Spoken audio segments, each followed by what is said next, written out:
When my phone buzzed Thursday afternoon at 10 minutes after 4, I knew what the text would say, but I looked anyway. I confirmed it was from Emerson Burke, my private investigator. She's been served. My wife was Martha Harrington. In addition to being a wife, mother, sister, daughter, and friend, she was also a senior partner at Willington and Compton, a prestigious Hartford area law firm. As a senior partner, one of Martha's responsibilities was to manage the caseload of 7 junior partners. She held 2 mandatory meetings per week for the junior partners, Monday mornings at 10 o'clock and Thursday afternoons at 4 o'clock. Each meeting started exactly on time. Anyone arriving late felt Martha's wrath for the entire meeting. The sheriff who delivered the divorce papers to Martha had interrupted the Thursday meeting 2 minutes after 4 and did as instructed. "Mrs. Harrington, your husband is seeking a divorce. You've been officially served." After 23 years of marriage, I knew my wife well. She'd be absolutely humiliated after being served in front of her subordinates.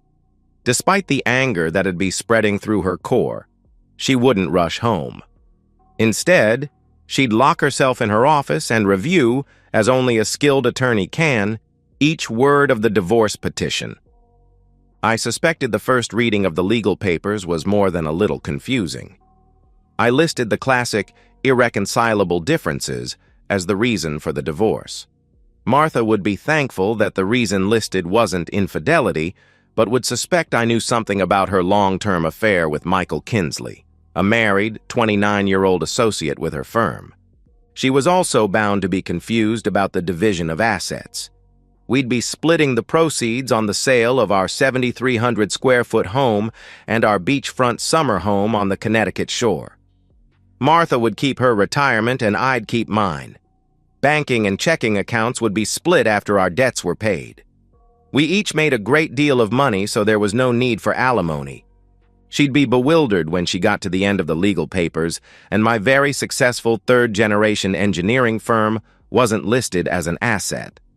Martha knew my divorce attorney by reputation and had recommended her to a few friends in need of those types of services. She'd commented many times over the years that my attorney was a shark. She'd be stunned that someone who was so well respected in legal circles would be so careless to leave out any mention of the business. I knew she'd suspect a rat, but she'd be stumped as to what the rat was.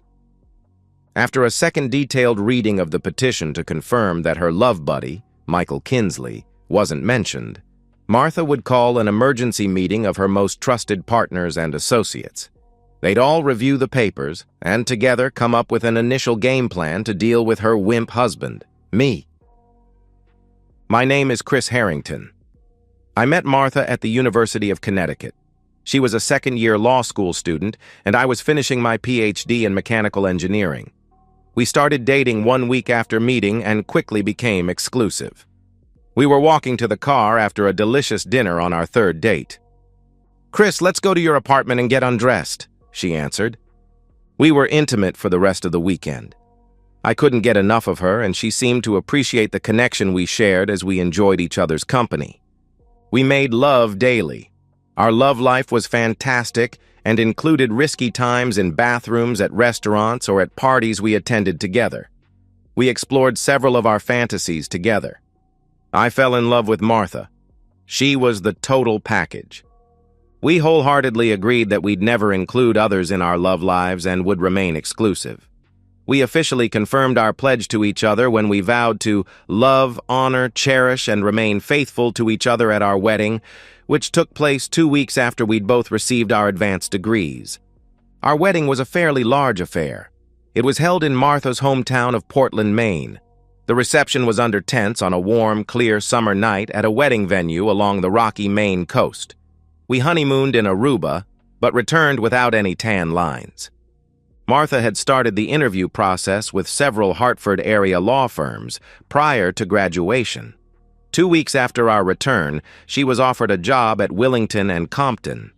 We spent the next 2 decades falling deeper in love, raising 2 wonderful children, and juggling the responsibilities of career and family. I took over the reins of our family business and bought my dad's shares when he retired 12 years ago. Martha became a junior partner at her law firm 7 years into her career and a senior partner at year 16. Life was great, until I found a turd in the toilet bowl. Just over 3 years ago, I received an anonymous letter in the office. The envelope was addressed to me and the words, "personal and confidential," were scrawled across the bottom.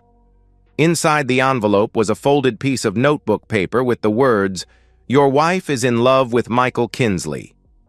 There was also a photo of Martha and Michael in the open doorway of what looked like a Fleabag motel. I hired a highly recommended private investigator, and within 2 months, I had a grotesque amount of evidence of Martha's infidelity. After another month of thinking, planning, and pretending to be a loving friend and devoted husband to Martha, I put my team together. The team included my private investigator, a divorce attorney, my business attorney, and my business/personal accountant. I outlined what I wanted and told the group it could easily take a few years until I had everything set up. Their job was to confirm at every step that my actions were legal and couldn't be used against me in our divorce.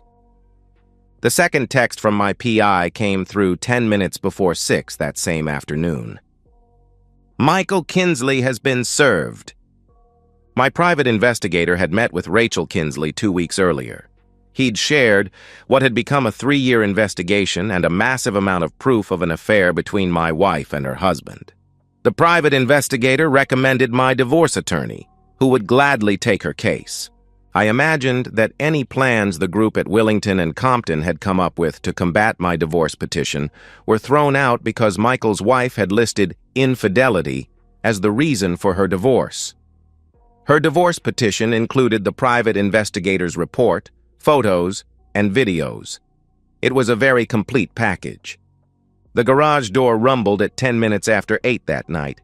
It had been 4 hours since Martha was served, and I silently wondered if my 3 years of planning would trump her war counsel. I was sitting at the head of our 10-person dining room table. A second chair was placed at the opposite end, and all 8 of the other chairs were in the cellar. I'd poured Martha a glass of her favorite red wine and put it on the table in front of her seat. As I heard the door from the garage to the kitchen open and Martha call out, I took my first sip of slightly chilled bourbon. The clackety-clack of her heels on the tiled kitchen floor indicated she first looked into the family room, then my office, and finally the living room before I saw her in the archway to the dining room. Martha looked at me, surveyed the setup, and then moved to the chair at the far end of the table. After sitting, she reached for the glass, toasted me with thanks for the wine, and took a long pull. It took a few beats before she spoke. "I don't want a divorce," she finally spoke. "I know, and I don't want a cheating woman for a wife," I roared. "Chris, please, let's talk like adults. Yes, I've had an affair, but I'm not a cheating woman," I countered. "I'll bet you've told me 50 times over the years that only a cheating woman would allow a man to have her back. Those are your words, Martha." I didn't have to say I had a great deal of evidence that Martha had done that. At least once a month for the last few years while never giving me the pleasure of doing so. I could tell Martha wanted to lash out. Her face was red, and she was breathing through her mouth. I watched as she purposely calmed herself. "Why did you have to ruin Michael's family? He has 2 wonderful children who will now grow up without a father at home," she answered. I actually had to choke back a laugh, shook my head, and calmly replied, "Have you seen Rachel Kinsley? She's a knockout. Her kids will have a new father at home soon enough, and I'll guess he won't be a cheating jerk like your lover." I paused for a short time, then continued. "Why would I give a crap about that guy's family? He didn't care about my family. Other than you." Martha clenched her jaw and hissed. "I've politely asked you to speak to me like an adult. Your bad language isn't helping." I broke a smile, which I knew unnerved her. "Martha, I'm not trying to help the situation. If you don't like my language, you can get up and leave. I promise, on all that's holy, I won't stop you from leaving." As I knew would happen, Martha didn't budge. "How long have you known?" she asked. Rather than answer her questions, I looked through the props that I'd placed in front of me prior to Martha's arrival. I picked up a copy of the anonymous material that had been delivered to my office and pushed it across the table. Martha took out the short letter and the photo. After examining them, she looked at the face of the envelope and read the postmark. 3 years? You've known for 3 years? But you haven't done anything? She asked. I chuckled. Believe me, I've done a lot, Martha. You had a 4-hour meeting at work today to prepare for this talk. I've had 3 years to prepare, I roared. When I finished that sentence, I saw a shadow of deep concern cross Martha's face, but I didn't want to go there yet. I continued. For instance, we haven't had intimacy since I found out. Other than a peck on the cheek, we hardly ever have intimate contact. It's been 3 years since you and I have had a loving hug and you haven't even noticed. I thought you'd lost interest in love. That comment got a belly laugh. I only lost interest in love with you, I roared. Martha thought for a couple of seconds. Have you really gone 3 years without love? She asked. I smiled from ear to ear. I've gone 3 years without love, with you. I've had plenty of intimacy, and if the videos I've seen are any indication, I've enjoyed love with my many partners far more than you have. Martha was stunned as she sat back in her chair. I continued. The difference is, I have video proof of much of your messing around. You don't have the same proof against me. Chris, I love you and I always have. My time with Michael meant nothing.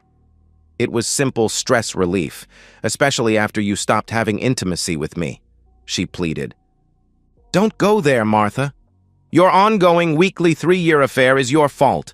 Don't you dare try to blame me, I replied. Martha took a full minute to calm down and then continued. Regardless, I love you and I know you love me, she answered. You're wrong, Martha. For 3 years you've constantly lied to me. You've smashed our wedding vows and cheated on me. You've degraded and humiliated me in the worst ways possible. It took a while for the love to fade, but I don't love you. In fact, I don't even like you anymore. The tears Martha had kept in check spilled from her eyes as she jumped to her feet and ran from the room. I didn't bother following because I knew she'd be back. I suspected she'd return in attack mode, and I wasn't wrong. Martha had changed into jeans and a blouse before she came back. She sat and refilled her glass from the bottle of wine I'd left at her end of the table. Chris, I think you really need to rethink things. I've got a great team at the office, and with the help of an outside divorce attorney, you'll lose a great deal. I know Sharon Brown, Sharon was my attorney, is a good lawyer, but I've already found some glaring mistakes in the petition she prepared. If we can't come to some kind of decision on how you and I can move forward, I'll unleash my team on you. My smiles and laughs were taking a toll on Martha. Once again, I smiled broadly. That's the difference between your team and my team. Your team will be unleashed in the morning. My team has been slowly and methodically implementing my plan for 3 years. Your team starts the war tomorrow, but my team's work is done. I let that sink in before I continued. I'll take you at your word that you love me. I'm not sure how that's possible, due to the 3 years of deceit, but I'll accept you love me. I can almost guarantee that by the time our divorce is granted, you're going to hate my guts. The funny thing is, everything you'll hate me for has already happened. You just don't know about it yet, Martha hollered. You'll never be able to turn our kids against me. I'd never try to turn the kids against you. In fact, I haven't talked to the kids. I plan to call them over the weekend, along with both sets of parents and our siblings. I'm going to tell them that I've filed for divorce because of your long-term affair. I'll tell the kids and my family that I expect them to treat you with respect, and hopefully they'll continue their relationship with you. But it's completely up to them. If anyone doesn't believe the depth of your betrayal, I'll offer to send them a private investigator report. I suspect you don't want them to see it, so you might want to simply confirm your affair. Martha hated losing, and she was starting to understand she was way behind and losing more ground with each verbal volley. Instead of backing down, though, she exploded. "I'm going to take your company away from you," she screamed. The first half of my destruction of Martha had just been launched. She expected a threat against my firm would be her ace in the hole, but instead, I sent her attack back at her. "My company? What company is that?" I asked innocently. She looked at me as if I had two heads and sneered. "Precision engineering, I'm going to take it over," she answered. My grin lasted a while. In fact, she shouted before I answered. "What?" she asked, confused. I spoke with the most condescending voice I could muster. "Sweetheart, don't you remember? We sold precision engineering to the Swedes 2 years ago." "That's illegal and I'll have your back. The company is a family asset and I didn't agree to the sale," she answered. "I didn't say you agreed to the sale. However, you did give me a very broad power of attorney for all things to do with the company. In fact, your firm wrote the document.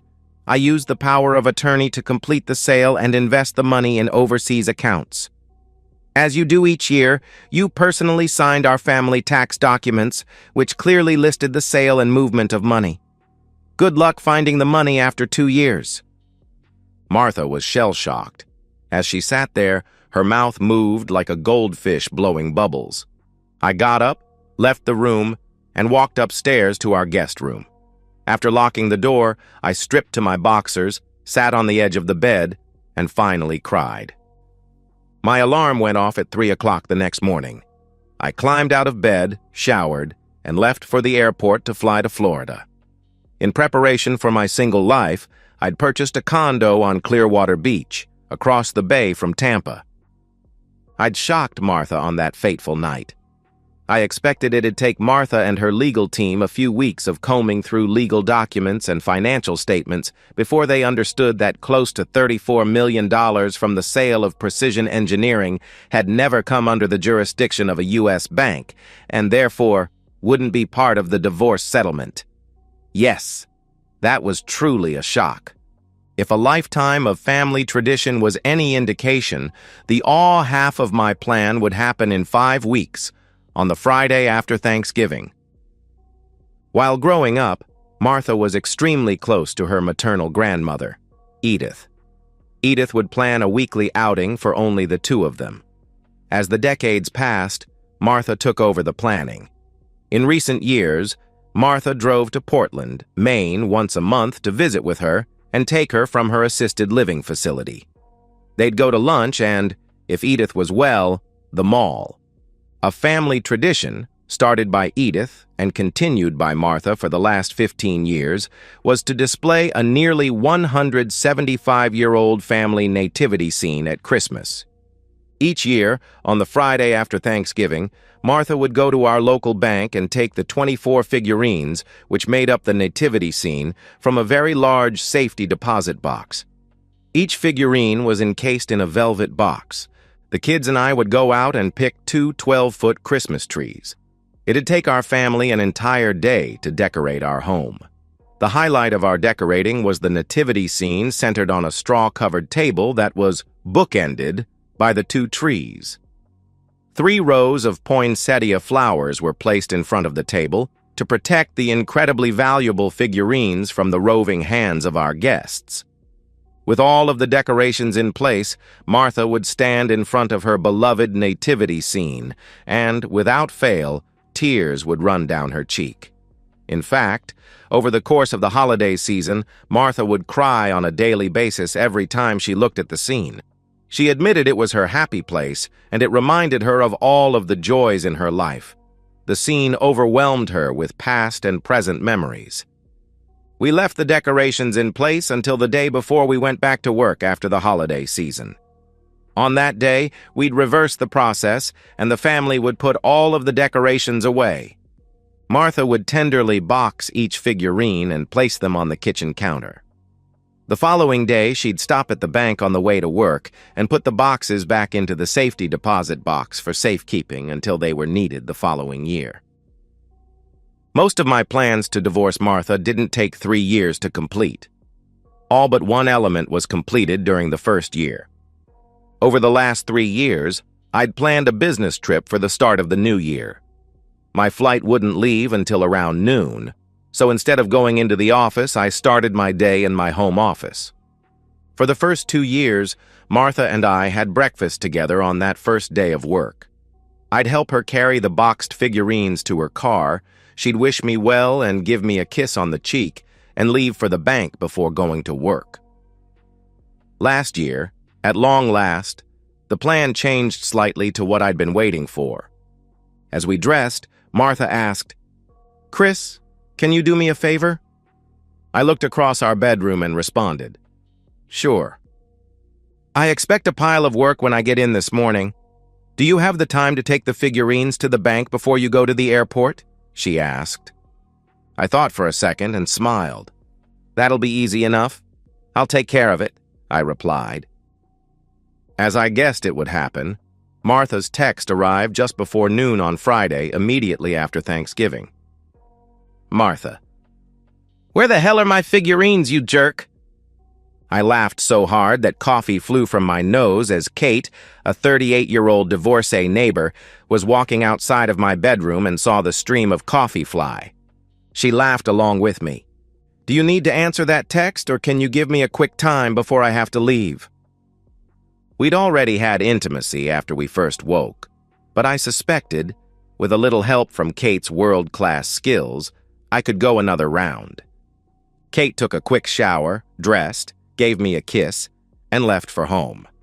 After she left, I checked my phone and found several texts and phone calls from Martha, her family members, and our kids. Although I didn't want to talk to Martha, I decided it'd be far easier to call her than to talk to everyone else. Martha hissed when she answered her cell.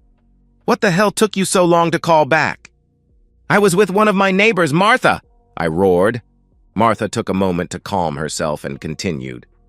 "I want my nativity scene and I want it now," she asked. "Sure, go to the bank and get it," I replied. "Chris, I know you didn't take them back to the bank last year. The last record for accessing the safety deposit box was when I took the figurines out last Christmas." Before she could continue, I asked, "Why didn't you return them last year?" "As you clearly know, you agreed to take them to the bank for me. Please, Chris, please, give my treasures back to me," she pleaded. "I'm sorry, Martha, but you're wrong. I remember putting the boxes in the trunk of your car before you left for work. The same as almost every other year. What are you trying to pull, Martha?" I questioned. Martha sobbed. "Oh, God, why are you doing this to me? I know you're angry, but why would you be this awful to me?" she once again pleaded. "It's amazing that you refuse to take any responsibility for your messed up life. Goodbye, Martha." I hung up the phone. I decided to reach out to everyone who'd called. I phoned them with the same message: "Martha is trying to cause problems as our court date approaches." I'm not sure if anyone believed me, but I was positive no one had proof that I had the figurines. Our divorce was finalized 14 months after I filed. Martha fought it at every turn and threw up roadblock after roadblock. She also got the police and insurance investigators involved in the disappearance of her nativity scene. My only comment on the matter was, as I recall, I put all 24 boxes of figurines into the trunk of Martha's car. I would have been shocked if anyone believed me, but they couldn't prove I took Martha's family heirloom. Martha and I saw each other a few times a year at events hosted by our children. We were respectful of each other but tried to keep our distance.